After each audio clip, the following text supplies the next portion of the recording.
Aliens showed their million-year-old relic. The human girl laughed. I made that in high school. Before we dive into this story, drop a quick hi in the comments and tell me where you're watching from. It really helps support the channel. In the sterile exhibition hall of the Galactic Archive aboard the diplomatic vessel Eternal Wisdom, 20-year-old Emily Parker stood facing 7 of the most respected alien scholars in the known universe, her laughter still echoing against the polished walls. The Galactic Union representatives had traveled across 12 star systems to meet the first human delegation. Nobody expected their most precious historical artifact to be dismissed by a junior engineering student who had barely left Earth's orbit before. The archivists exchanged nervous glances as Emily stepped closer to the display case, her eyes sparkling with recognition rather than the reverent awe they had anticipated. "I don't think you understand," said senior archivist Crotto, his translucent blue skin flushing deeper indigo with embarrassment. "This is the Lumina device. It predates our oldest civilizations. We've spent centuries studying its principles." Emily Parker tucked a strand of auburn hair behind her ear and crossed her arms. "I understand perfectly. And I'm telling you, I made almost the exact same thing for my high school science fair. It took me 6 weekends and about $300 in parts." The 7 alien scholars stared at her in stunned silence. Commander Marcus Dean of the United Earth Diplomatic Corps winced beside her. This was supposed to be a routine cultural exchange, the first step toward Earth's admission into the Galactic Union. Now his youngest crew member was laughing at what appeared to be the aliens' equivalent of the Holy Grail. "Ms. Parker," Marcus whispered sharply, "perhaps you should consider—" "Commander, with all due respect," Emily interrupted, her eyes never leaving the glowing device suspended in the display case. "They deserve to know the truth." The archivists huddled together, their 7 different species representing the founding members of the Galactic Union. They communicated in rapid clicks, whistles, and subharmonic vibrations that the human translators struggled to keep up with. "What exactly is happening, Commander?" asked Admiral Hassan over the secure comm channel from Earth. The 50 delegates watching the transmission back home looked equally confused. This was not how anyone expected first contact to progress. Commander Dean sighed. "It appears, Admiral, that Ms. Parker claims she has previously constructed a device similar to the aliens' most treasured historical artifact."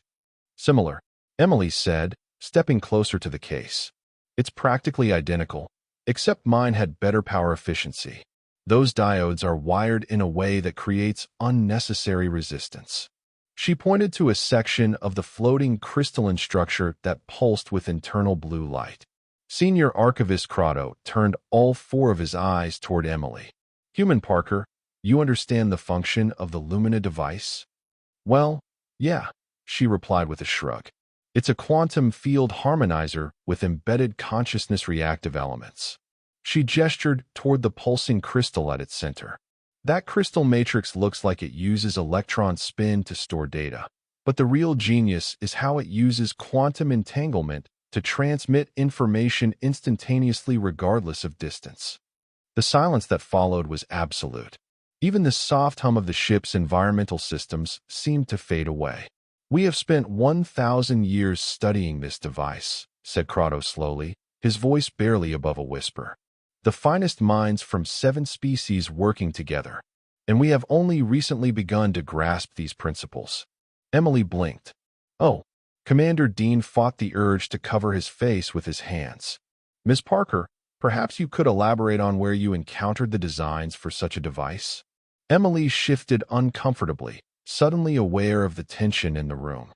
"Well, the basic concept came from Dr. Miranda Chen's paper on quantum consciousness. I just took her theoretical framework and built a working prototype. It won first place at the International Youth Science Exhibition." She paused. "That was about 4 years ago." "For years," repeated Archivist Zelk, the insectoid scholar whose species had achieved interstellar travel before humans had invented the steam engine. "Your species mastered quantum entanglement communication 4 years ago?" "Well, not mastered exactly," Emily clarified. "My prototype could only transmit simple binary signals across the room. Dr. Chen's lab has achieved transmission to our moon, but there are still issues with signal degradation and power requirements. The aliens exchanged another round of looks, a mixture of disbelief and what appeared to be growing concern. "Ms. Parker," said Commander Dean carefully, "are you absolutely certain about this identification?" Emily nodded confidently. "Positive, Commander. The design principles are identical to what we've been working on. I could probably sketch out the internal mechanism right now." She glanced at the aliens. "I mean, if that would help clear things up." Crotto turned to face the other archivists. "Council members, I request an immediate private conference." The 7 aliens filed out of the exhibition hall, leaving the humans standing awkwardly beside the glowing artifact. "Well," said Commander Dean after a long moment, "that could have gone better." Emily bit her lower lip. "I'm sorry, Commander. I didn't mean to cause a diplomatic incident. I was just surprised. Surprised enough to laugh at their sacred relic?" "It wasn't about disrespect," Emily insisted. "It was just, well, it was like seeing someone treat a bicycle as if it's advanced technology. It caught me off guard." The secure comm channel crackled to life again. "Commander Dean," said Admiral Hassan, "what exactly is happening over there?" Commander Dean glanced at the closed doors where the alien council had disappeared. "I'm not entirely sure, Admiral, but I think our understanding of our place in the galactic community just changed significantly." Little did they know how right he was. The archivist's private chamber aboard the Eternal Wisdom thrummed with tension as the 7 representatives debated in their native tongues, the ship's translation system working overtime to keep up. "This is impossible," insisted Zelk, mandibles clicking rapidly. "The humans have barely achieved space travel. Their first orbital satellite was launched less than a century ago. Yet they recognized the Lumina device," countered Archivist Tellar, the eldest of the 7. The ancient Vorish scholar's tentacles rippled with agitation. "Not only recognizes it, but understands its fundamental principles. Principles that took our combined civilization's millennia to begin unraveling." "Could it be coincidence?" suggested Archivist Noor, her crystalline form refracting light across the chamber walls. "Parallel development?" "That strains credibility," said Crotto. "The probability of independently developing identical technology." "Unless it's not independent," said Archivist Dren, speaking for the first time. The reptilian scholar had remained silent until now, observing the proceedings with characteristic caution. "Unless the precursors visited Earth." The chamber fell silent at the mention of the precursors, the mysterious civilization whose artifacts and ruins had been discovered throughout the galaxy, but who had vanished without explanation millions of years ago. "If the precursors visited Earth," Crotto said slowly, "and if humans somehow retained or rediscovered that knowledge, then we have greatly underestimated this species," finished Tellar. "Or there is a simpler explanation," said Archivist Pax, the avian scholar whose species prided themselves on logical deduction. "The human is lying." Crotto considered this. To what end? Their delegation seeks admission to the Union. Claiming to possess advanced technology they do not have would be exposed quickly. "Perhaps they don't realize the significance," suggested Noor. "They may think it improves their standing to claim familiarity with our technology." "There is one way to know for certain," said Dren. "We test her." The council members looked at each other, then slowly nodded in agreement. "Summon the human Parker," ordered Crotto, "and bring the Lumina device." Back in the exhibition hall, Emily paced nervously while Commander Dean tried to salvage the situation with Admiral Hassan. "I really am sorry, Commander," Emily said for what felt like the 20th time. "I just spoke without thinking." "It's done now," Dean replied, rubbing his temples. "Just try not to laugh at anything else they show us, no matter how familiar it seems." The doors slid open, and Senior Archivist Crotto entered, followed by 2 assistants carefully carrying the display case containing the Lumina device.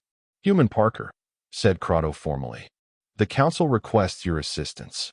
Emily glanced nervously at Commander Dean, who nodded cautiously. "Of course," she replied. "How can I help?" "You claim familiarity with this technology," said Crotto. "We wish to verify this claim." One of the assistants opened the display case. The Lumina device floated out, suspended in a containment field. The device has never been fully activated since its discovery, explained Crotto. We have determined its principles, but the specific sequence for initialization has eluded us. He gestured toward Emily. If you truly understand this technology, perhaps you can succeed where we have failed. Emily stared at the floating device, then back at Crotto. You want me to try to turn it on? Yes. She looked at Commander Dean, who appeared equally surprised by this request. Is it safe? Dean asked. The device has been thoroughly analyzed for potential hazards, Crotto assured them. It contains immense energy, but it is stable.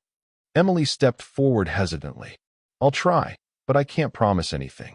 My prototype was simpler than this.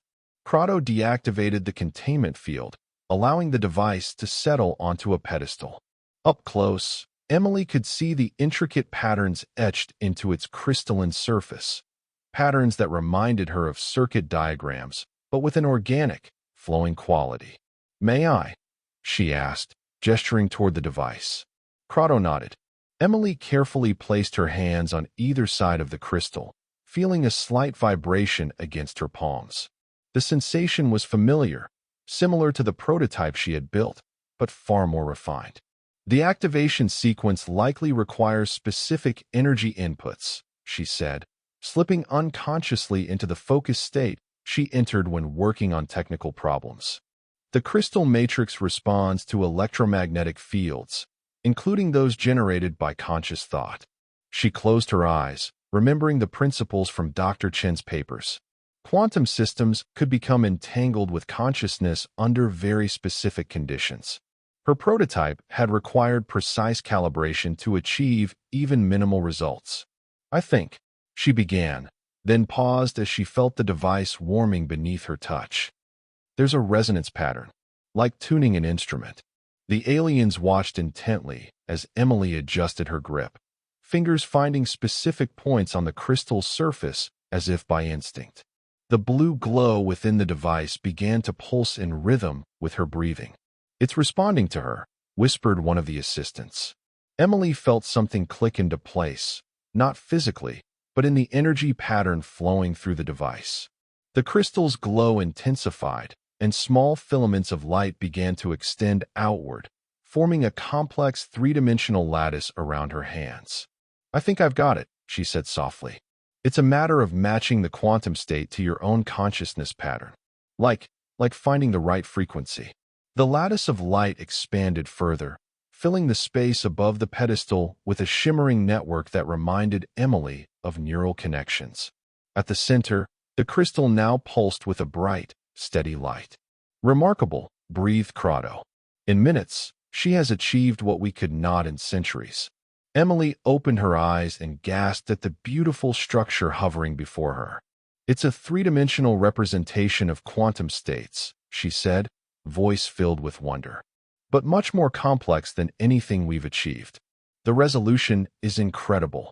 The light lattice shifted and changed as she spoke, responding to her thoughts. Patterns formed and dissolved, creating shapes and symbols that seemed almost meaningful before transforming into something new. What is it doing? Asked Commander Dean, staring in awe at the display. I think it's trying to communicate, Emily replied. Or maybe to teach. As if responding to her words, the light lattice suddenly contracted, then expanded into a new configuration, a simplified star map that everyone in the room immediately recognized as their local galactic sector. Emily gasped as a specific point illuminated brightly, Earth's location. It knows where we are, she whispered. Impossible, said one of the alien assistants. The device is millions of years old.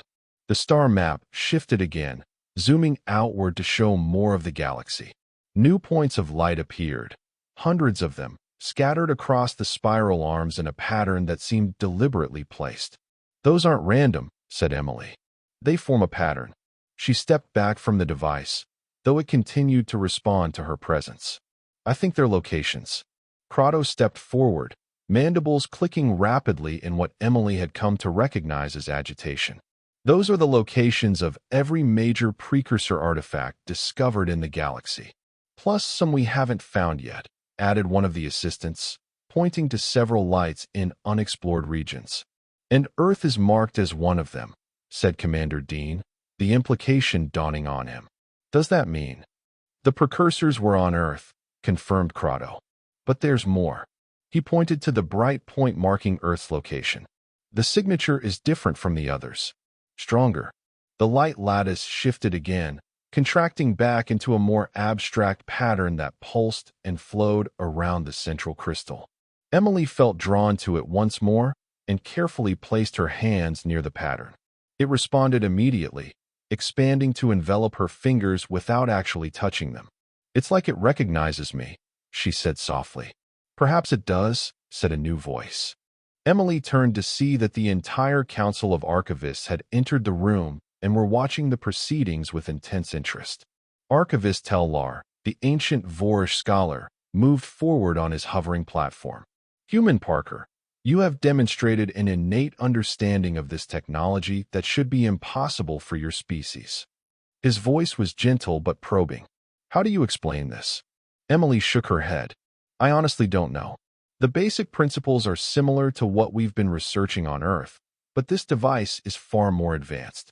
It's like, she paused, searching for the right words. It's like seeing the fully evolved version of something we've only begun to develop. Or perhaps, suggested Tellar, it is you who are the evolved version. Emily blinked. I don't understand. Tellar gestured toward the device, still responding to Emily's presence even though she had stepped back. The precursors vanished millions of years ago. Their technology has been found throughout the galaxy, but much of it remains inactive, resistant to our attempts to fully understand it. His gaze fixed on Emily. Yet you activate it with ease, as if you were made for each other. What are you suggesting? Asked Commander Dean, a protective edge entering his voice. A theory, said Tellar. One that would explain much. The precursors did not vanish. They retreated to Earth, isolated themselves, perhaps even deliberately regressed technologically. Dean began, but Tellar raised a tentacle to continue. Perhaps they wished to start anew. Perhaps they were hiding. But what if the modern humans are their descendants? What if you carry their knowledge in your very DNA, waiting to be rediscovered? The room fell silent as the implications of this theory sank in. That's impossible, said Emily finally. We have a clear evolutionary history on Earth. We evolved from primates, not some advanced alien species. Perhaps, conceded Tellar. Or perhaps your evolution was guided, influenced. This is all speculation, interjected Commander Dean. Fascinating, but speculative. Indeed, agreed Crotto. But it raises important questions about humanity's place in the galactic community. He turned to Emily. Would you be willing to undergo further tests to help us understand this connection? Before Emily could respond, the Lumina device pulsed brightly, the light lattice rapidly reconfiguring into a new pattern, a double helix structure that every human in the room immediately recognized as DNA. I think, said Emily slowly, that it's trying to tell us something. Over the next 3 days, the entire diplomatic mission was transformed. What had been intended as a formal introduction between Earth and the Galactic Union became an intensive research collaboration centered around Emily Parker and the Lumina device. Emily worked closely with the alien archivists, demonstrating an intuitive understanding of the device that confounded and excited them in equal measure. Under her guidance, they made more progress in understanding precursor technology than they had in centuries of previous research. It's responding to your genetic markers, explained Archivist, nor as they reviewed the latest scan results. There are specific sequences in your DNA that resonate with the device's quantum field. But I'm just a normal human, Emily protested. There's nothing special about me. On the contrary, said Crotto, examining the data. These markers appear to be present in all humans, though they express more strongly in some individuals than others. You, Emily Parker, simply have a particularly strong expression. Emily stared at the genetic readout, trying to process the implications. So all humans have this connection to precursor technology? To varying degrees, yes, confirmed Noor, which supports Teller's theory that modern humans are somehow connected to the precursors. But that doesn't make sense, Emily insisted. We have a complete fossil record showing human evolution on Earth. Perhaps the connection is more subtle than direct descent, suggested Crotto. The precursors were known to manipulate genetics. They may have influenced human development without replacing your natural evolution. Emily frowned, unconvinced but unable to offer a better explanation for the mounting evidence. Meanwhile, Commander Dean found himself managing an increasingly complex diplomatic situation. What had begun as Earth's petition to join the Galactic Union had transformed into something far more significant. The Council is divided, explained Archivist Dren during one of their private meetings. Some see humans as a potential threat, a species with an innate connection to technology we barely understand.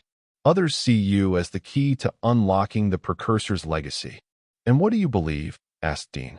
Dren's reptilian features remained impassive. I believe in caution, Commander. Your Emily Parker has demonstrated abilities that would take our scientists' lifetimes to develop. If all humans possess similar potential, that represents a significant shift in the balance of power within the galaxy. We come in peace, Dean assured him. Earth has no expansionist ambitions. Perhaps not now, acknowledged Dren. But power changes perspectives, Commander. History has taught us this lesson repeatedly. Back on Earth, the diplomatic team's reports caused an uproar in scientific and governmental circles. Dr. Miranda Chun, whose theoretical work had inspired Emily's high school project, found herself suddenly at the center of international attention. I never imagined my research had such implications, she told the United Earth Council during an emergency session. I was exploring the theoretical intersection of quantum mechanics and consciousness. The parallels with this precursor technology are unsettling. Could you have independently rediscovered principles of their technology? Asked one council member. It's possible, admitted Dr. Chun. But the specifics described in the reports suggest a level of similarity that stretches coincidence to the breaking point. Either this represents the most extraordinary case of parallel development in scientific history, or— She paused, reluctant to voice the alternative. Or the knowledge was somehow already here, finished Admiral Hassan, waiting to be rediscovered. On the fourth day, everything changed. Emily was working with the Lumina device, guiding it through various configurations as the archivists documented each variation, when the crystal suddenly pulsed with a new intensity. The light lattice expanded rapidly, filling the entire chamber with a complex network of shimmering energy. What's happening? Asked Crotto, backing away slightly. I'm not sure, Emily replied, though she felt strangely calm. It's accessing more power somehow, expanding its field. The lattice continued to grow, its patterns becoming increasingly complex. Three-dimensional symbols appeared throughout the structure, rotating and shifting in ways that made them difficult to focus on directly. These are precursor symbols, whispered one of the assistants. Similar to those found at the Centauri ruins. Emily felt a strange resonance as she gazed at the symbols, not recognition exactly, but a sense of familiarity that defied explanation. I think it's trying to communicate more directly. As if responding to her words, the symbols began to coalesce, forming a cohesive pattern at the center of the room. The light grew brighter, condensing into a vaguely humanoid shape composed entirely of intricate, flowing energy patterns. Greetings, inheritors, said a voice that seemed to bypass their ears and speak directly to their minds. The awakening sequence has been initiated. Everyone in the room froze. Even the normally unflappable archivists appeared stunned. What are you? Emily asked, somehow knowing the entity would respond to her. I am an interface construct, designed to activate upon recognition of appropriate genetic markers, replied the figure. My purpose is to facilitate the transfer of knowledge between cycles. Cycles? Echoed Crotto. The cycle of civilization, explained the entity, its form shifting subtly as it spoke. the pattern established by the founders to ensure continuity across deep time. Emily stepped closer to the luminous figure. Are the founders the same as those called the precursors? Precursors, repeated the entity, as if testing the word. An appropriate designation from your perspective. Yes, those you call precursors were the implementers of the continuity protocol. And what is this protocol? Asked Commander Dean, who had been summoned as soon as the device began its unexpected activation. A method to preserve knowledge and cultural development across extinction boundaries, said the entity. Its light form shifted again, expanding to display a representation of the galaxy with various points illuminated. Civilizations rise and fall. Cosmic events periodically sterilize large regions of space. The founders determined that conventional methods of knowledge preservation were insufficient against certain catastrophic scenarios. So they created some sort of backup system, suggested Emily. In simplified terms, yes. The Lumina network serves as both repository and beacon. But the true preservation mechanism lies within the inheritor species themselves. Emily felt a chill run through her. Humans. Your designation for yourselves? Yes. The entity's form contracted slightly, focusing more intently on Emily. You carry within you the encoded legacy of the founders, not as replacement for your natural development, but as complement to it. A genetic predisposition towards certain forms of cognition and innovation, activated when your natural evolution reached appropriate parameters. You're saying the precursors, the founders, altered our evolution? Asked Dean, voice tight with the implications. Not precisely. The foundation was laid approximately 3 million of your years ago, with minimal interference in your natural evolutionary path. The encoding was designed to activate only after you had independently developed sufficient technological capacity to utilize it. Which is happening now, said Emily softly. Yes, your species has reached the threshold state where the encoded knowledge begins to manifest, initially as intuitive leaps, scientific insights that seem to come from nowhere. Individuals with stronger expressions of the encoding serve as focal points for this awakening. The entity's gaze seemed to fix directly on Emily. You are one such focal point. The room fell silent as everyone processed this revelation. So my understanding of the device, began Emily, is the result of encoded knowledge beginning to express itself through compatible neural pathways, confirmed the entity. What you created in your educational facility was a rudimentary expression of principles stored within your genetic memory, activated by exposure to the appropriate theoretical concepts. Dr. Chen's papers, Emily whispered. They triggered something in me. Correct. The encoding requires specific conceptual frameworks to activate. Once those frameworks are encountered, the dormant knowledge begins to emerge. Crotto stepped forward. Why? Why would the founders create such an elaborate system? Why choose Earth specifically? The entity's form shifted again, displaying what appeared to be a timeline of galactic events. Approximately 2 million of your years ago, the founders detected evidence of an approaching catastrophic event, a gamma-ray burst from a nearby star system that would sterilize much of this galactic sector. They established multiple preservation protocols, of which the inheritor program was but one aspect. The display zoomed in on a small spiral arm of the galaxy, highlighting Earth. Your planet was selected due to its geological stability, magnetic field protection, and distance from the projected impact zone. The indigenous primate species showed promising cognitive potential and adaptability. Minimal intervention was required to establish the encoding within your genome. And the gamma-ray burst? Asked Dean. Did it happen? Yes. Approximately 1.8 million years ago by your calendar. 87% of advanced civilizations in this sector were destroyed. The remainder experienced significant collapse, including the founders themselves, suggested Emily. The founders divided their population. Some departed for distant sectors. Others entered deep preservation facilities. Most did not survive the subsequent millennia. The inheritor protocol was their legacy to ensure that their knowledge would not be permanently lost.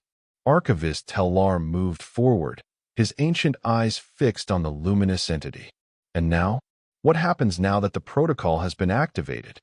The entity's form expanded once more, encompassing the entire room in a web of light. Now the awakening begins. The knowledge stored within human genetic memory will continue to emerge, accelerating your technological and cognitive development. The Lumina network will reactivate fully, providing access to the founder's accumulated knowledge. That's an incredible gift, said Emily, struggling to comprehend the scale of what they were being offered. It is your inheritance, corrected the entity. Not given, but returned. You have earned it through your own evolutionary journey. And our place in the galactic community? Asked Dean, thinking of the diplomatic implications. How will this affect Earth's relationship with the Galactic Union? The entity turned toward the assembled archivists. The Union species are also descendants of those who survived the catastrophe, though without the benefit of the encoding. Their ancestors rebuilt civilization independently, a testament to their resilience and intelligence. Its form shifted slightly, somehow conveying what felt like approval. The founders would be pleased to see cooperation rather than conflict between the survivor cultures. Will humans have an unfair advantage? Asked Emily, voicing the concern that hung unspoken in the air. If we have access to all this encoded knowledge. The encoding does not grant instant mastery, only accelerated understanding, explained the entity. The knowledge emerges gradually, in response to your own developmental readiness. What you achieve with it remains your choice and responsibility. Crotto and the other archivists exchanged glances, communicating in their silent way before Crotto spoke. This changes everything.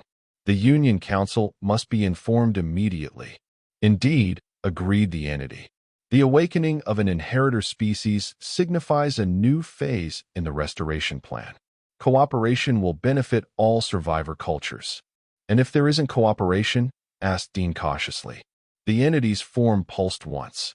That would be unfortunate. The founders designed the protocol to enhance survival prospects for all sentient life, not to create conflict. However, they recognize that knowledge represents power, and power can lead to imbalance. There was something in the way the entity delivered this statement that sent a chill through the room. Not a threat, exactly, but a reminder that they were dealing with technology and planning far beyond their current understanding. I think, said Emily carefully, that we all want the same thing: to learn, to grow, to ensure the survival and prosperity of all our species. She looked around at the assembled aliens and humans. This doesn't have to be a source of conflict. It could be the foundation of something greater than any of us could achieve alone. The entity's form brightened. You understand the founder's intent, Inheritor Parker. Cooperation and shared knowledge were fundamental to their ethos. They would be pleased by your perspective. Commander Dean stepped forward. Then let's build on that foundation. Earth came here seeking admission to the Galactic Union. That goal hasn't changed, even if the context has. The context has changed significantly, Commander, said Archivist Dren. What was to be a simple admission of a new species has become something far more complex. Complex, yes, agreed Dean, but not necessarily adversarial. We're offering friendship and cooperation, same as before. We just have more to contribute than we realized. The archivists conferred among themselves again before Crotto spoke. We will need time to consult with the full Union Council. This revelation will cause significant debate. Understandable, said Dean. We'll need to consult with Earth's leadership as well. But I suggest we approach this in a spirit of partnership rather than suspicion. Agreed, said Crotto after a moment. In the meantime, perhaps Inheritor Parker could continue working with the interface construct? There is much we could all learn. Emily nodded. I'd be happy to. She turned back to the luminous entity. Do you have a name? Something we could call you. The entity's form shifted in what almost seemed like amusement. The founders did not consider identification designations necessary for interface constructs.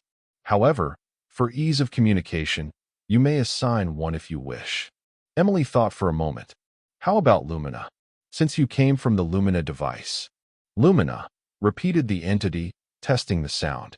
An acceptable designation, derived from your language term for light. Appropriate, given my manifestation form.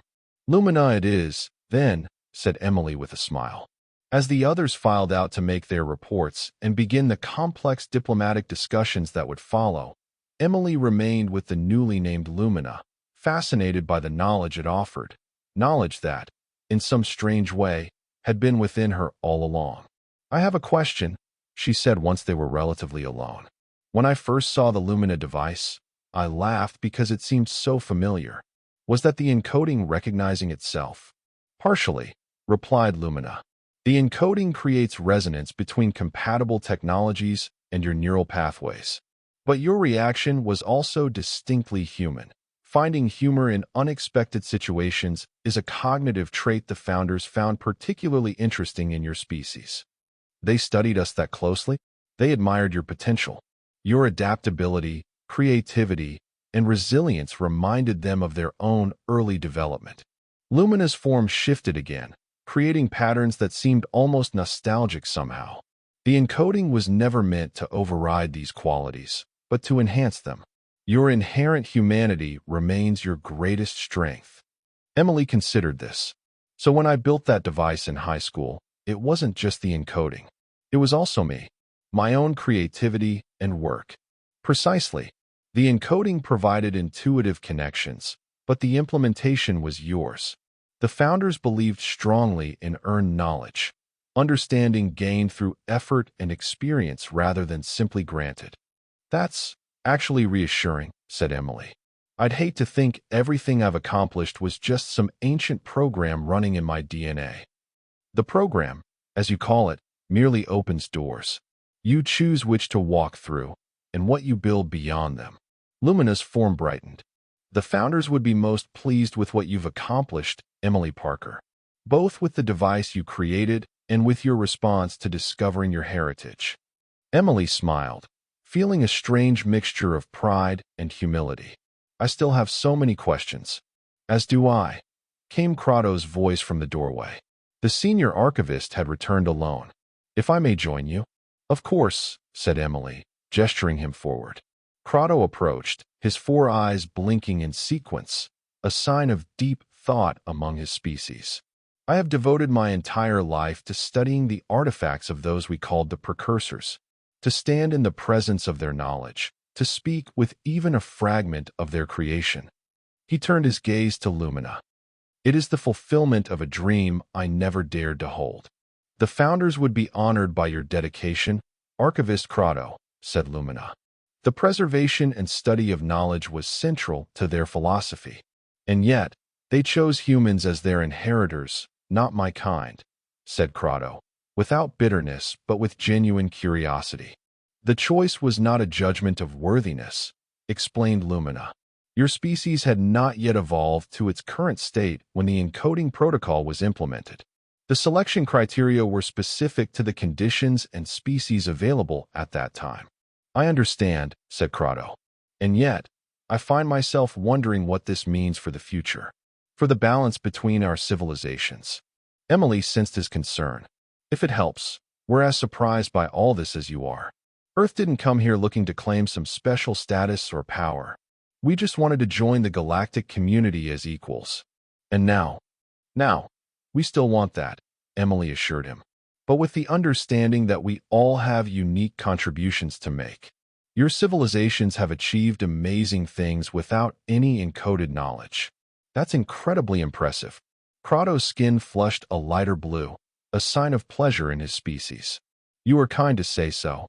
It's true, Emily insisted. And think about what we could accomplish together. The founders clearly valued cooperation and shared knowledge. We should honor that legacy by working together, not competing. A wise perspective, said Lumina. The encoding was never intended to create division, but to preserve knowledge for the benefit of all. Crotto considered this, mandibles clicking softly in thought. The Union Council is divided on how to proceed. Some fear the potential power imbalance. Others see opportunity. And what do you see, Senior Archivist? Asked Emily. I see possibility, he said finally. And a young human who laughed at our most precious artifact, not out of disrespect, but out of genuine recognition. His outer eyes crinkled in what Emily had come to recognize as the equivalent of a smile. Perhaps there is wisdom in that laughter, a reminder not to take ourselves too seriously, even when confronting mysteries millions of years old. Emily smiled back. I really am sorry about laughing. Do not be, said Crotto. In retrospect, it was the perfect beginning to this new chapter in our shared history. 1 month later, Emily Parker stood before the assembled representatives of the Galactic Union in the Grand Council chamber on the capital world of Centralis. Behind her stood Commander Dean and the rest of the Earth delegation, facing the representatives of 53 spacefaring civilizations. The debates had been intense, the negotiations complex. Earth's unexpected connection to the precursors, now widely known as the Founders, had upended countless assumptions about the galactic order. Fear and excitement had battled throughout the diplomatic corps of every world. Now the moment of decision had arrived. High Chancellor Telmar, a member of Crotto's species who had been elected to lead the Union Council, activated the ceremonial speaking staff. Representatives of the United Earth, he began formally. You came to us seeking admission to the Galactic Union as a junior member civilization. Events have transpired that none could have foreseen, revealing humanity's unique connection to those we long revered as the precursors. The chamber was absolutely silent.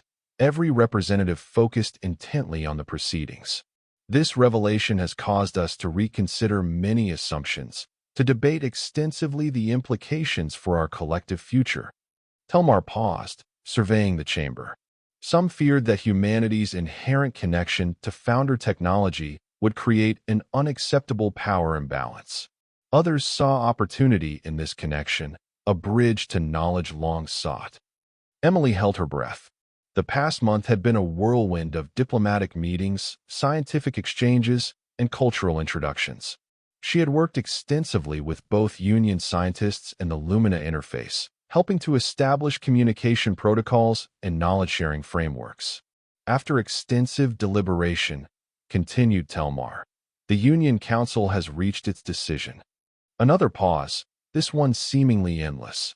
Earth will be welcomed into the Galactic Union, not as a junior member as originally proposed, but as a full member civilization with all associated rights and responsibilities.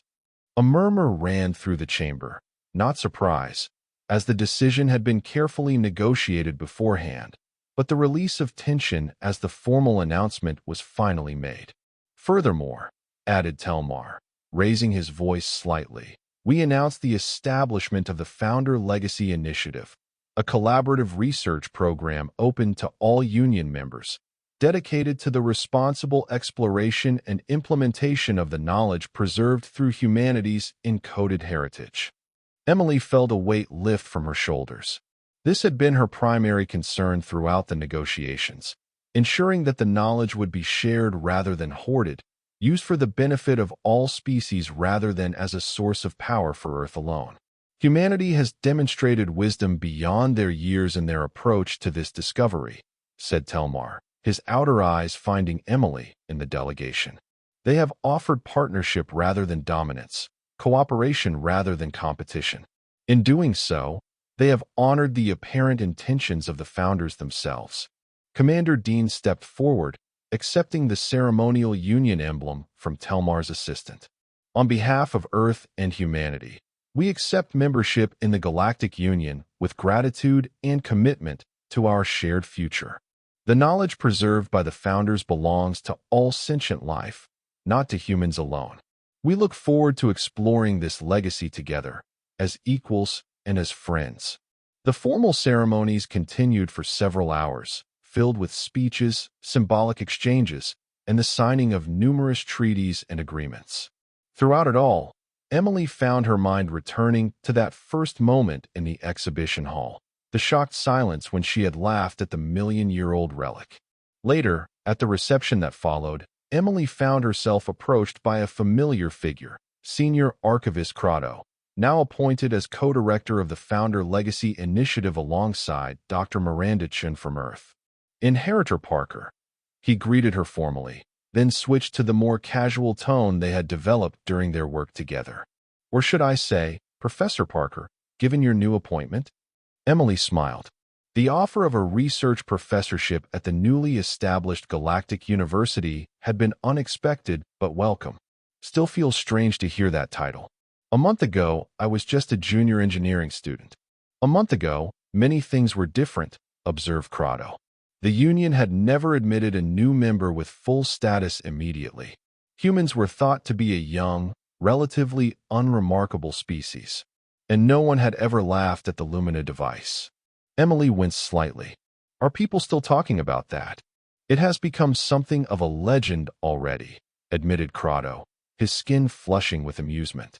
The human who recognized million-year-old technology because she made it for a school project. Technically, mine was much less sophisticated, Emily pointed out. Perhaps, but the principle was the same. Crotto's outer eyes crinkled.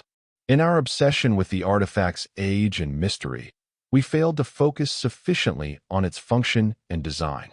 Sometimes fresh eyes see most clearly, or encoded knowledge helps those eyes see patterns they wouldn't otherwise recognize, suggested Emily. Both can be true, said Crotto. The encoding may have helped you recognize the technology, but your human creativity allowed you to improve upon it. Your high school project had better power efficiency, as you pointed out rather dramatically. Emily laughed. I still can't believe I said that. I'm glad you did, said Crotto sincerely. It began a new chapter for all our civilizations. He gestured toward the reception, where humans and aliens mingled, sharing ideas and forming connections. The founders sought to preserve knowledge across extinction boundaries, to ensure that civilization could rebuild after catastrophe. I believe they would be pleased to see that their effort has instead brought civilizations together. Emily followed his gaze, watching Commander Dean deep in conversation with representatives from 3 different worlds, while Dr. Chun explained something enthusiastically to a group of Union scientists. I think you're right, she agreed. Though I still have so many questions about them, about the encoding, about what it all means for our future. As do we all, said Crotto. But is that not the essence of science and discovery? To always have more questions than answers, to always be reaching for greater understanding. When you put it that way, it sounds like we'll fit right in with the Union after all. Indeed you will, Emily Parker. Crotto raised his ceremonial glass in a toast. To questions without end, and to the joy of seeking answers together. Emily raised her own glass, thinking of how far they had all come since that moment of startled laughter in the exhibition hall. To finding answers together, she agreed. Across the reception hall, representatives of 54 civilizations celebrated not just Earth's admission to the Union, but the beginning of a new era of cooperation and discovery. An era made possible by a high school science project that echoed across 1,000,000 years, and by the human girl who recognized it when she saw it again. And that was the end of the story. If you listened all the way to here, don't forget to leave feedback about what you thought of the story in the comments, whether positive or negative. Your feedback helps us improve. Also leave your like and subscribe to the channel for more stories like this one. And I'll leave here on the screen another video that I'm sure you'll like. Big hug, and see you in the next story.